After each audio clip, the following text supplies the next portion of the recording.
Assalamu alaikum. J'ai une question très sérieuse. En tant que musulman que je suis, si je devais découvrir dans les textes de référence de ma religion l'existence de ce qui me semble être une contradiction, dois-je en parler?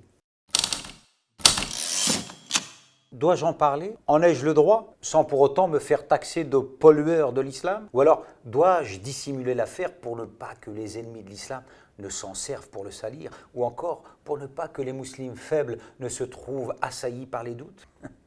Toi, tu ferais quoi? Parce qu'une contradiction, soit ça n'en est pas une, et alors suffit de le démontrer, soit c'en est une, et là, excuse-moi, mais on parle quand même de la religion de Dieu. Et à ce propos d'ailleurs, Dieu n'affirme-t-il pas dans la sourate 4, verset 82 « Afala yatadabbaruna al-Qur'an, walau kana min indi ghayri Allahi lawajadu fihi ikhtilafan kathira » Ne médite-t-il donc pas sur le Coran? S'il provenait d'un autre qu'Allah, ils y trouveraient certes maintes contradictions. Ici, l'invitation à la gamberge ressemble à un défi. Épluche le livre autant que tu le veux, tu ne trouveras pas la moindre contradiction. Preuve que l'œuvre est divine. Donc, gambergeons si tu le veux bien. Le Coran insiste-t-il sur la libre adhésion à l'islam? La réponse est oui. Et on peut citer à titre d'exemple la sourate 2, verset 256, « La ikraha fid-din » nulle contrainte en religion. Et la sourate 18, verset 29 aussi. فَمَنْ شَاءَ فَلْيُؤْمِنْ وَمَنْ شَاءَ فَلْيَكْفُرْ.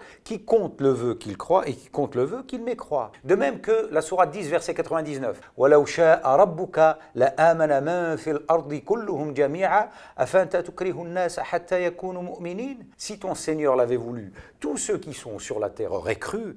Est-ce à toi de contraindre les gens à devenir croyants? Ou la sourate 12, verset 103. وَمَا أَكْثَرُ النَّاسِ وَلَوْ حَرَصْتَ بِمُؤْمِنِينَ. Et la plupart des gens ne sont pas croyants malgré ton désir ardent. Ou encore la sourate 2, verset 272. لَيْسَ عَلَيْكَ هُدَاهُمْ وَلَكِنَّ اللَّهَ يَهْدِي مَن يَشَاءُ. Voilà le topo.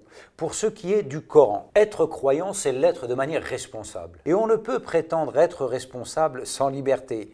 C'est QFD. Eh bien, n'y a-t-il pas une contradiction entre ce que dit le Coran ici et ce hadith أمرت أن أقاتل الناس حتى يشهدوا أن لا إله إلا الله وأن محمد رسول الله ويقيموا الصلاة ويؤتوا الزكاة فإذا فعلوا ذلك عصموا مني دماءهم وأموالهم إلا بحق الإسلام وحسابهم على الله تعالى. Il m'a été ordonné de combattre les gens jusqu'à ce qu'ils témoignent qu'Allah est un et Mohammed est son messager, qu'ils accomplissent la prière, qu'ils s'acquittent de l'aumône légale. S'ils s'y conforment, je ne m'en prendrai ni à leur vie ni à leur bien, en dehors de ce que l'islam exige. Et c'est Allah qui leur demandera des comptes. Il s'agit là d'une tradition authentique, rapportée par Bukhari et Muslim. La tradition qui est, faut-il le rappeler, la seconde référence, juste après le Coran, sur laquelle s'appuient nombre de musulmans. Résumons-nous. D'un côté, on a un Dieu qui dit que les gens sont libres d'être musulmans, croyants ou pas. De l'autre, un prophète qui aurait dit que Dieu lui aurait ordonné le contraire.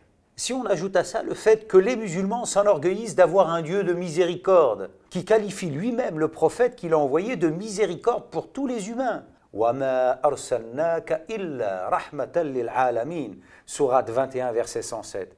On peut se demander où se planque la miséricorde quand un prophète chercherait à imposer sa religion dite de la miséricorde par la force et la violence. Contradiction ou pas, selon toi? Car si pour le Coran, qui est la référence number one pour tous les musulmans, la question de la libre adhésion à l'islam semble indiscutable, avec ce hadith, on a plutôt le sentiment du contraire.